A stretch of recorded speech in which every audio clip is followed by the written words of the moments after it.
France has voted in a second round to elect the next president of the French Republic, and Emmanuel Macron has come out on top. The contest between Marine Le Pen and Emmanuel Macron was certainly a heated one, with him being seen as an elitist, pro-EU capitalist, versus her who spews rhetoric perceived as hateful towards minorities, including Muslims and others. A last-minute email leak purportedly including incriminating evidence of Macron's many possibly corrupt dealings was largely dismissed by French electoral authorities, who called for it to be ignored by media and the public. In this edition of the debate with me, Waqar Rizvi, we seek to understand the likely impact of Macron's win not only on the French electorate, but on France's foreign policy. Let's go first now to Ramin Mazahiri, PressTV's correspondent, who is joining us live now on the line from the French capital. Ramin, tell us about the impact of Macron's win. Well, I'm coming to you by phone, first of all, let me say, because the Le Pen camp decided not to let PressTV into their headquarters. So maybe this was a taste of things to come had she won. However, the Macron camp has refused to give PressTV interviews, so I think that this really illustrates how either way, regardless of who won, there is very, very good justification why the French people are not very thrilled about either solution. But the answer now is that Macron will be president. And as you said, this is somebody who is he is an extremist on the economic scale in that he is so far right. This is a 100% capitalist, and he is also an extremist on the idea of national sovereignty. He's someone who is completely pro-globalization and does not really believe in economic sovereignty, and that was illustrated by his orchestrating the sale of industrial giant Alstom to the United States General Electric. That's something that really only benefited the French people if they were shareholders of GE. So what we are looking at now economically is 5 more years of austerity. This is an economic policy that even the IMF admitted last year that austerity simply does not work, whether it's in Latin America or Africa or in France. France's growth rate has been a bit less than 1% for the past 6 years, and they have had 6 straight years of austerity budgets. But ultimately, the French voters decided to play identity politics instead of focusing on the economic aspect. As regards foreign policy, Macron is somebody who is very different from Le Pen in that he's someone who's really planning to follow the line of Washington, D.C. and Brussels. He really hasn't said that much, but everything he has said is in line with the Hollande administration. So I think from a foreign policy perspective, we can look at a continuation of the status quo, meaning more antagonization of Russia, more support for humanitarian interventions, and not any sort of real change as we saw in Brexit and in the United States with Trump. It remains to be seen how those two nations will turn out, but what's certain here is that it's going to be a continuation of the status quo. Francois Hollande could not run for re-election. Instead, France has elected the person known as Hollande Jr. Okay, Ramin, we'll leave there at that. But of course, as always, we appreciate your reporting for us. Let me now introduce our guests for this debate. We're joined by Professor John Mason, who's a professor of comparative politics at William Paterson University, and he's joining us live now from New York. And we're also joined by Mr. Joe Quinn, who is senior editor at SOT.net, and he's joining us live from the French capital, Paris. Gentlemen, thank you both for joining us. Professor, I'll start with you. How do you react to Macron's win? Well, I thought the results were interesting. He did better than I anticipated. He got nearly 2 out of 3 votes in this election. So his score came in at about 65.5%. And the other thing that impressed me was that the abstention rate was a little over 25%. It was about 74 or so, 0.7%. So the abstention rate was not as high as I anticipated. However, it's worth noting that something like 7 million blank ballots were cast. So that's about 8% of the vote. The other thing that's impressive is even though Marine Le Pen has improved her score considerably from, let's say, 2012, she got over 10 million votes, she did not cross the 35% barrier. She did not get close to 40%. So this is the Republican Front, as it's called in France, held the line, unlike the blue wall in the United States, which was supposed to have stopped Trump last November.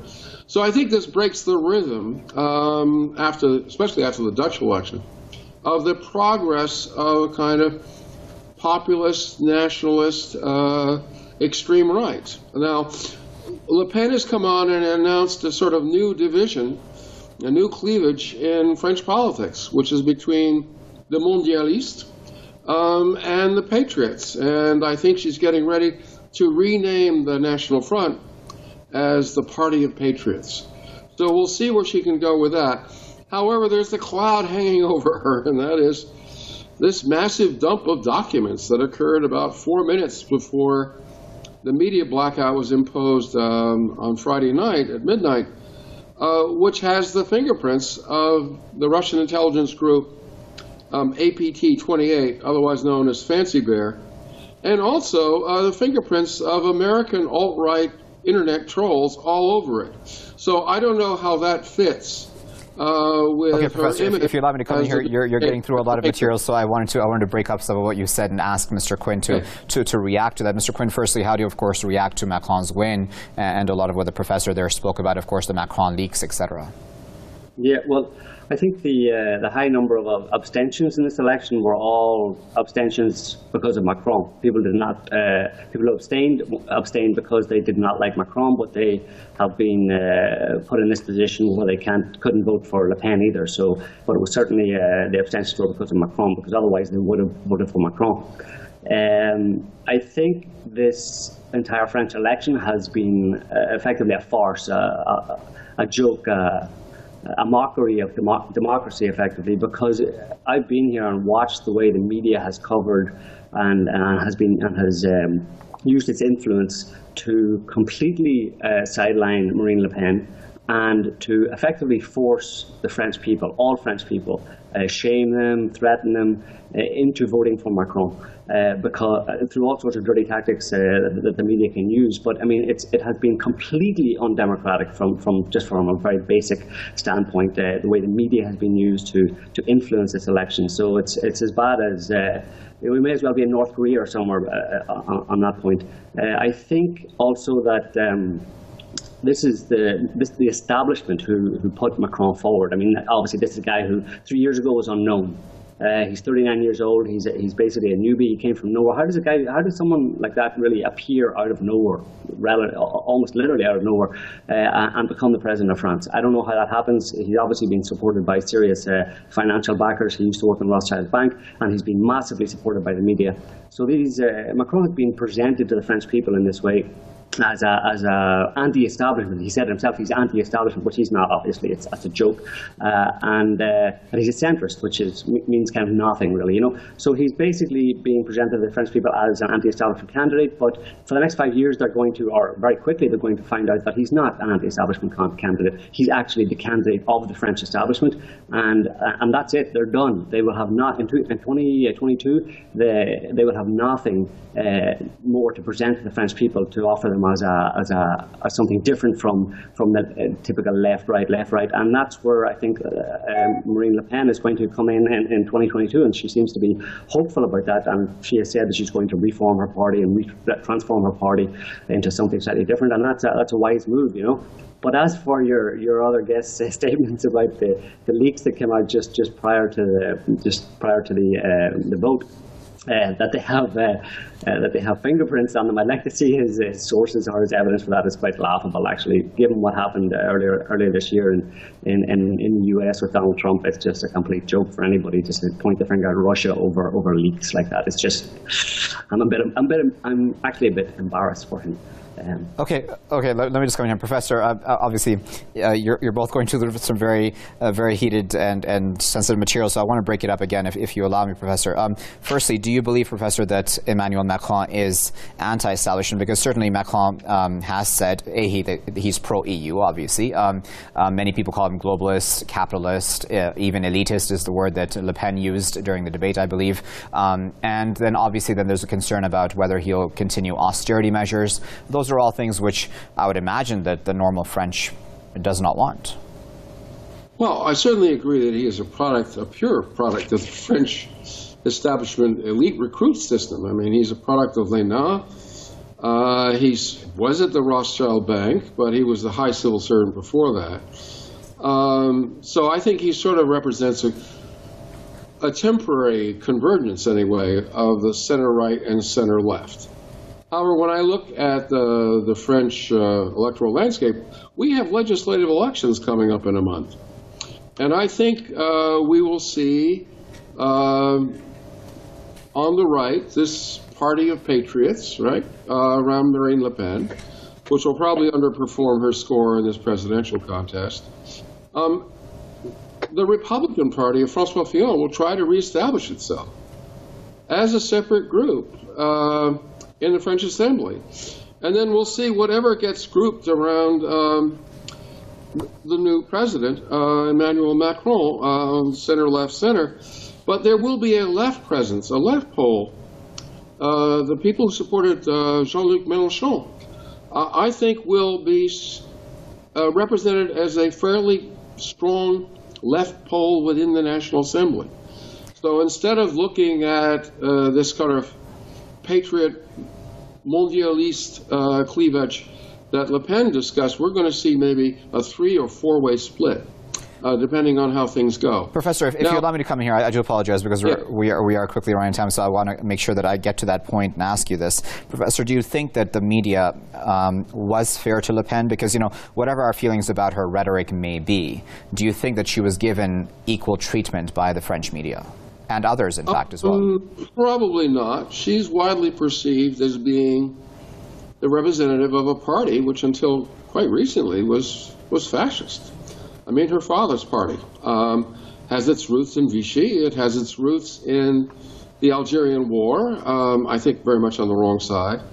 So there is this resistance, especially, I think, among people my age, maybe a little younger. So there was that, but still, she got 18.8% of the vote in 2012, and this time she went up to 35. She got over 10 million votes in this election. So obviously whatever they were trying to do did not immunize about a third of French voters. So she certainly has established herself as a permanent player in the French electoral market. She's not going away. She'll be back in 2022. How she will fare then depends very much on what Emmanuel Macron can do.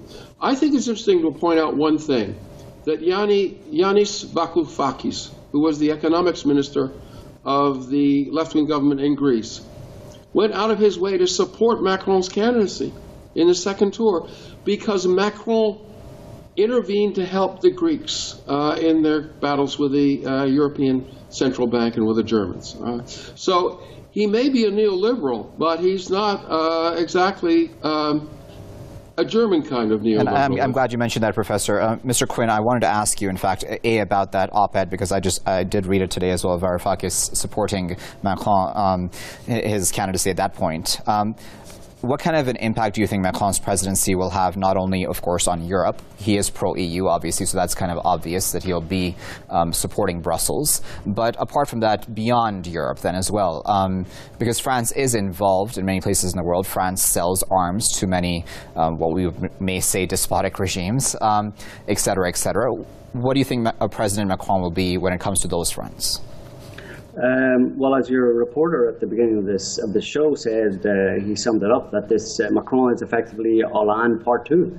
So I don't think we're going to see any change in that respect in terms of France's foreign policy. It's basically its alignment with NATO, its support for foreign wars of kind of intervention and aggression, and support, as you said, for selling arms to despotic regimes, etc. Its close association with Saudi Arabia, all that's a given. Nothing's going to change at all there, and that's a terrible thing for France and for the world, to be honest. Obviously, for any European, Western supposed democracies to be fully in bed or fully supportive of regimes like Saudi Arabia or Qatar, it's just a complete disaster, and it's a catastrophe really for the world. But one thing I don't really understand is, it doesn't fit for me, is that as your reporter at the beginning of this show said, Macron is going to be Hollande Part 2. And he was able to figure that out quite quickly and quite easily, and it's true. Macron is Hollande Part 2.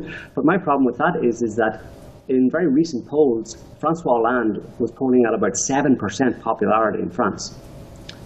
So how does the kind of successor of Hollande, who got 7% popularity in France, how does he get the majority of the vote in a French presidential election? How does the majority of French people come to vote for someone who they see, and most of them probably do see him as Hollande Part 2, and yet they hate Hollande?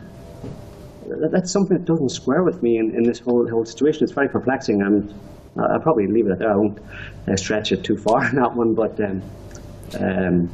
I could say vote rigging, but... Okay, Professor, I wanted to, in fact, ask you about that, because as Mr. Quinn there said, and Le Pen said during the debate as well, it's Macron is seen as Hollande 2.0. I wanted to ask you about how then does he then win a majority vote, and of course then I also wanted to, part B of my question then is on the foreign policy front, what will a President Macron be like when it comes to French foreign policy? Well, two comments. I mean, when we look at this vote for Macron today, part of it certainly is a vote against Marine Le Pen. I mean, Communist Party, for instance, gave very clear signals to its voters, and that's an important group within the Mélenchon group. Never Le Pen, right? So there's quite a number of people who held their noses and voted for Macron, despite the fact that they perceive him as a fairly classic neoliberal guy who's European Central Bank. Having said that, you know, a lot of the animus against Hollande is simply against him as a personality. People have had a very hard time taking him seriously. So Macron comes on, 39 years old, attractive on camera. He's given the French establishment a new look and a new sound, all right, a new tone. So I think that may have played. I don't think he has a lot of time, though. And we'll have to see whether or not he can actually put together a government. And what kind of opposition forces will he be facing? I think there will be opposition forces on the right, certainly, but I also think a strong left-wing opposition pole will emerge in the elections in June. And then, Professor, I wanted to follow that up with the foreign policy front. What do you think President Macron will be like? Well, I think that he will be a supporter of the European Union. I think close to the Germans in many respects. I think one of the things that hangs over everyone, besides Theresa May and this bitter battle over the terms of Brexit, is that basically, if you look at many of the people advising the Trump administration, they perceive Germany as a strategic enemy. They perceive the European Union as an economic threat. So Europe is sort of caught between two fires. Whatever's going on in Eastern Europe with Vladimir Putin, but also the Trump administration. Okay, Mr. Quinn, I'll give you the final word. We have about under a minute left, Mr. Quinn. I'm wondering, right now, what are your final thoughts on when it comes to Macron's win? As the professor said, do you think his honeymoon will be very short?